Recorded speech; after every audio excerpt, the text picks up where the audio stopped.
안녕하십니까. 전기차 읽어주는 남자 전익남입니다. 한 이틀 전입니다. 환경부에서 아이오닉5 등 전기차 사전 예약 물량 보조금을 이미 확보했다. 이런 뉴스 여러분 많이 보셨을 겁니다. 이 제목만 놓고 보면은 와, 환경부가 아이오닉5 이거 출고도 안 된, 생산도 안 된 사전 예약한 거를 이미 뭐 보조금을 확보했다고? 이거 완전 환경부 플러스 현대 현경부냐라고 그렇게 많이 얘기를 하셨는데, 이거에 대해서 말씀을 드릴까 합니다. 그 외에도 제가 어떻게 좀 전기차 보조금 제도가 개편이 됐으면 좋은지에 대해서 그냥 전기차를 운용하는 오너 입장에서 그냥 제 생각도 간단하게 말씀을 드릴까 합니다. 아이오닉5 사전 계약, 네, 지금 4만 대 이상이 됐습니다. 아이오닉5 4만 대. 올해 생산한 물량 그것보다 훨씬 많게 그렇게 예약이 됐고, 현대차는 결국 이거를 생산량을 증산하겠다는 발표까지 했었지만, 그와 동시에 이제 뭐 노조 문제라든지 공장 문제, 뭐 공장 설비 문제, 거기 반도체 지금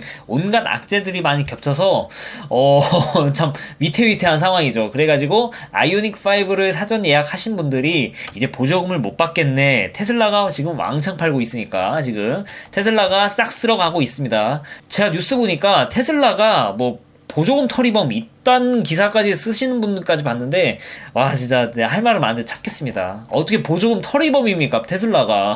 진짜 좀 너무한 것 같아요. 아무튼 간에 이거에 대해서 환경부가 대신해가지고 이렇게 말을 해줬는데, 이게 환경부는 그래도 보조금이 많이 남아있으니까 걱정하지 말하고 싶었는데, 지금 이렇게 보도자료를 내놔가지고 누가 봐도 환경부는 현대를 위해서 보조금을 남겨놨네 이렇게 인식을 하게끔 그렇게 보도자료를 내놨습니다. 네, 그럼 보도자료 한번 같이 보시겠습니다. 아이오닉5 보조금은 충분히 확보 중이라고 합니다. 그러니까 한겨레나 연합뉴스에서 지금 보조금 우려 문제로 해가지고 기사가 나왔는데, 이거에 대해서 환경부가 어떻게 보면 해명하는 그런 보도 설명 자료죠. 보도 내용 이렇다. 근데 환경부의 설명은 이미 아이오닉5 등 새로 출시되는 전기차 사전 예약 물량이면 뭐 기아 EV6나 아이오닉5 말고 뭐 있겠습니까? 테슬라 차량들은 뭐 공개를 안 하고 있으니까. 아무튼 이거 보면은 현기를 위한 그런 보조금을 확보한 상황으로 보여집니다만, 근데 이게 핵심입니다. 보조금은 지자체의 월별로 배정이 되고, 지자체는 지방비를 확보해서 지급 대수를 순차 공고 중이라고 한다. 그리고 환경부는 지역 차종별 보조금을 재배정해서 국고 보조금 예산이 전액 집행되도록 노력을 하겠다. 긴밀히 협의 중이다. 그러니까 환경부가 이 지자체랑 계속 협의를 하겠다. 보조금을 풀로 갈 수 있게, 우리가 목표로 한 대로 지급될 수 있게 준비를 해주겠다라고 하는 것이 바로 이 환경부의 설명입니다. 일단 전기차를 구매 예정이신 분들은 보조금이 국가 보조금과 지방 보조금 이렇게 두 가지로 나뉘게 된다는 사실을 일단 아셔야 됩니다. 이 둘 중 하나가 떨어졌다고 해서 하나만 따로 받을 수 있는 거 올해 절대 안 되고요. 작년도 안 됩니다. 엄청 옛날에는 국가 보조금만 받을 수도 있었대요. 지방 보조금이 떨어지면. 근데 작년도 안 됐고요.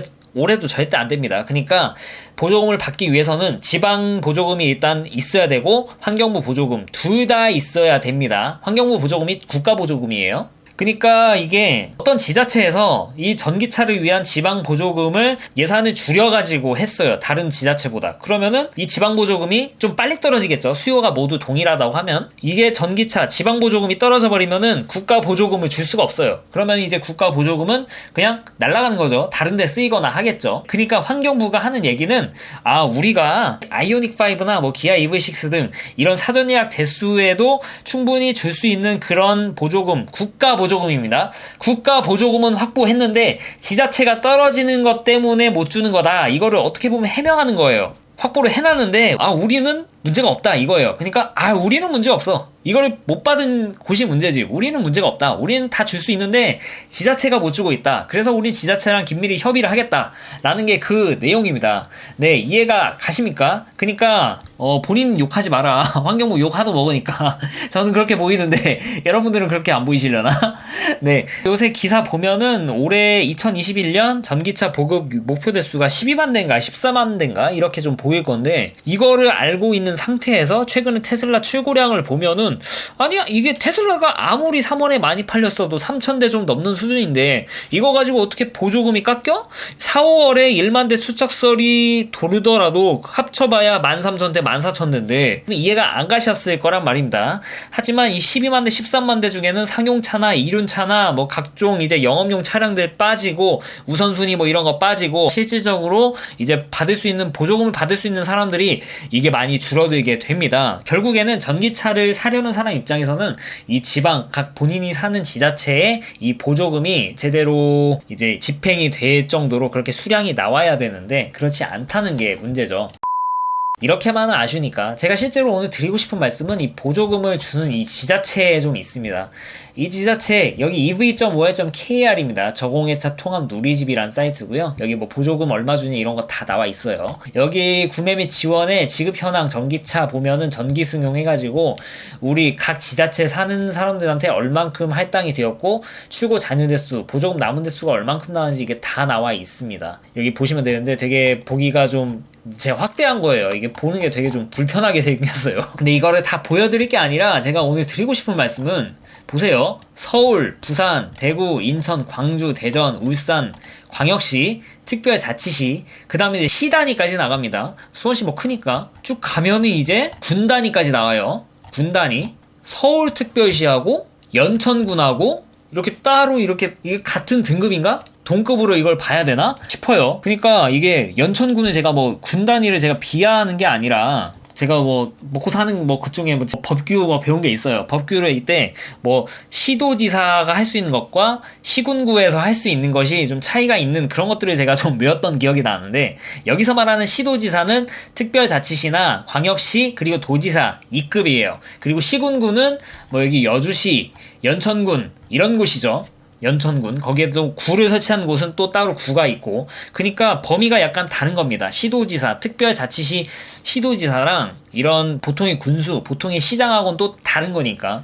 근데 이 전기차 보조금을 집행하는 데 있어서는 이 범위가 동일합니다. 그러니까 특별자치시, 부산광역시랑 뭐 군이랑 이 급이 같은 거예요. 제가 왜 이 말씀을 드리냐면은 이게 보시면 아시겠지만 이게 전기차 지방보조금을 할당하고 하는데 이 지자체에 대한 이 권한이 많이 세 보입니다. 제가 볼 때는 그래요. 이거 바꿔야 된다 그런 말씀 드린 게 아닙니다. 그러니까 전기차를 좀 많은 분이 타셨으면 하는 바람에 전기차가 많이 보급이 됐으면 하는 전기차 오너 입장에서 지자체별로 이게 너무 세분화가 되어 있다고 생각을 해요. 왜냐면은 용인 전기차 보급 아주 잘하고 있는 용인시 1230대나 지금 이렇게 공고를 올렸어요. 훌륭한 곳입니다. 근데 수원 430대 용인, 수원 인구 엄청 많은 도시인데 수원이 더 많죠. 수원이 인구가 더 많은데 용인보다 한 3분의 1 정도 가까이만 이렇게 보급 대수를 채고 있어요. 그러면은 용인 사는 사람과 수원 사는 사람 2명 있는데 둘 다 EV6를 사고 싶다고 생각을 해봐요. 수원시 430대 금방 거덜날 확률이 아무래도 거덜 안 났으면 하겠지만 거덜 났을 확률이 높겠죠. 용인에 비해서 두 지자체가 전기차에 대한 수요가 동일하다고 가정하면은 왜냐면은 용인은 1230대 그러니까 용인이 주는 이 지자체의 보조금을 1230대가 되니까 국가 보조금까지 같이 받을 수 있는 겁니다. 누구는 용인 살아가지고 쉽게 이렇게 전기차를 살 수 있는 반면에 누구는 어디 다른 데 산다는 이유로 보조금이 안 돼서 못 사는 경우가 생긴다는 겁니다. 제가 이거를 용인에서 느낀 것 뿐만 아니라 제가 전주를 살았었으니까 제 고향 200대예요 전주가 200대 그리고 출고 잔여 대수가 벌써 105대밖에 없어요. 3월 사이에 반토막 났습니다. 그러니까 전주에 지금 기다린 거죠. 아마 기다렸을 거예요. 작년에 기다리셔서 이번에 대량을 출고 받으신 것 같은데 벌써 반전이 날아갔어요. 지금 4월 11일인데 오늘. 근데 전주 인구가 그래도 전라북도에서는 가장 많거든요. 인구 한 60만 정도 됩니다. 65만인가? 그쯤 되는데 군산시는 전주 인구의 한 반절 돼요. 305대. 익산시 전주의 한 반절 좀 됩니다. 250대. 전주시보다 인구수가 적은데 보조금은 훨씬 더 받을 수 있는 범위가 넓다는 겁니다. 실제로 수요도 좀 작아 보이죠. 딱 봐도. 전주는 100대 날라갔는데 반에 얘는 30대씩. 얘는 20대도 안 나갔네. 그러니까 군산, 익산 사는 사람들이 전주에 사는 사람 위해서 훨씬 더 보조금을 잘 받을 거다. 이 전주는 그 위에 당진 297대, 논산 458대, 서산 337대, 이런 것보다 인구수가 더 많습니다. 더 인구수가 많은 곳인데 되게 적죠. 그러니까 시 자체에서 어떻게 이게 전기차에 대한 보조금을 이렇게 숫자를 이렇게 정하느냐에 따라서 되게 형평성이 이게 떨어진다는 겁니다. 이 지역별 형평성을 저는 좀 맞춰야 된다고 생각하고, 그거를 맞추기 위한 방법은 이렇게 시군 단위까지 내려가는 게 아니라 광역시, 특별시, 그리고 도 단위에서 끊어져야 된다고 생각을 해요. 그래야 도 자체에서, 도 안에서도 여러 가지 시군이 있으니까 어떤 시는 보조금을 많이 필요로 해가지고 많이 이제 거덜이 나지만 어떤 곳은 좀 남는 곳이 있을 거란 말입니다. 근데 이거를 도 단위로 놓고 보게 되면은 이쪽에 사는 사람들의 보조금을 이쪽으로 좀 땡겨주거나 할 수 있겠죠. 뭐 땡겨준다는 개념이 아니겠죠. 이쯤 되면은 도에서 관리를 한다고 하면은, 그러면은 좀 더 이 전기차의 수요를 필요로 하는 사람에게 정말 맞는 보조금을 줄 수 있고, 환경부가 내가 주고 싶은데 못 줘서 그래 이렇게 해명할 필요도 아무래도 좀 떨어지겠죠. 왜냐면은 좀 플렉서블해지잖아요. 그렇잖아요. 예를 들어 전주시 200대 금방 거덜이 났어요. 200대 금방 거덜이 났어요. 근데 이거를 도 자체에서 통합 관리를 하게 되면은 아무래도 전주같이 수요가 많은 곳에서는 수요에 맞게 그렇게 때려줄 수 있는 거니까 좀 더 이게 보조금, 세금을 효율적으로 잘 쓸 수 있는 그런 방법이 되겠죠. 근데 지금은 시군 단위까지 되게 세부적으로 되어 있다 보니까 어떤 지역은 보조금이 남고 어떤 지역은 보조금이 부족하고 그런 상황이 나오게 됩니다. 지자체별 차이가 그래도 있어야 되지는 않잖아요. 그래도 여기에 덧붙여서 이렇게 도 단위, 광역시, 특별시 이렇게 크게 보게 되면은 이사를 갈 때도 되게 좀 유연해집니다. 제가 만약에 태안군 보조금을 받았어요. 태안에서.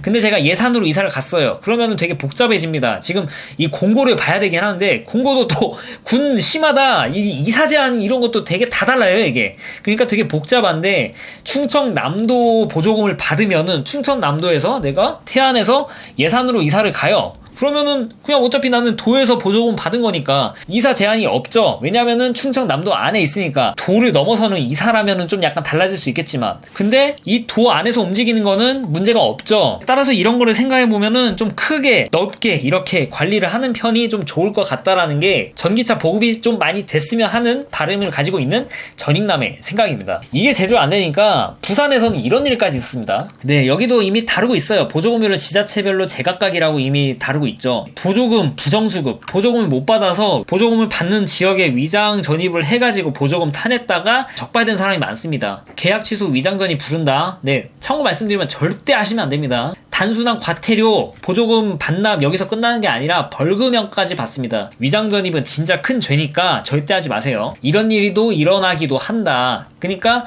이걸 지자체별로 하면은 좀 그래도 더 낫지 않겠습니까? 이런 것들. 네, 그래서 좀 이런 것들 방지하는 차원에서라도, 그리고 좀 더 많은 사람들 수요에 맞게 보조금이 책정될 수 있도록 환경부가 목표라는 전기차 목표량을 맞출 수 있도록 이렇게 지자체에 대한 보조금이 시군 단위까지 가는 게 아니라 이 광역시, 특별시, 도 이 정도까지로 가는 걸로, 이 정도 단위에서 관리가 될 수 있도록 하는 바람이 있습니다. 이상 오늘은 제가 전기차 보조금의 이런 지급 정책에 대한 좀 아쉬움을 좀 토로하는 그런 영상이 됐습니다. 뭔가 정보를 알려드리기보단, 정보라고 하면은 이 보조금을 주는 방법, 이런 정책 관련된 거 그런 정보밖에 드린 게 없긴 한데, 아무튼 환경부가 목표로 하는 대로, 환경부는 또 나름 억울할 수도 있잖아요. 난 이만큼 주고 있는데 지자체가 못 받아주는 거니까. 그러면 지자체도 이거 받아줄 수 있게, 받아줄 수 있는 방법은 단위를 좀 크게, 도 단위로 받으면 좀 플렉서블하게 가능하니까 이런 식으로 좀 바뀌는 거. 올해는 사실 어렵지만 이게 좀 제가 이제 가벼운 뭐 돌을 던질 수 있는 거잖아요. 이렇게 돌면은 누군가 막 여기다 막 청원을 넣기도 하고, 뭐 이걸 보시는 분들도 다음 정책을 세울 때도 뭔가 약간 고려할 수 있고, 사실 이 정도로 틀이 잡힌 상태에서 그렇게 움직이는 게 쉽지는 않을 것 같지만, 그래도 이렇게 작은 잔자나 호수에다가 돌 하나 던지는 정도의 그런 미묘한 그런 영향력을 좀 끼칠 수 있었으면 하는 바람에서 좀 이렇게 영상을 촬영하게 되었습니다. 네, 이상 전기차 읽어주는 남자 전익남이었습니다. 앞으로도 유익한 주제를 가지고 여러분들 찾아뵐 테니까 좋아요와 구독 부탁드리도록 하겠습니다. 시청해주셔서 대단히 감사합니다.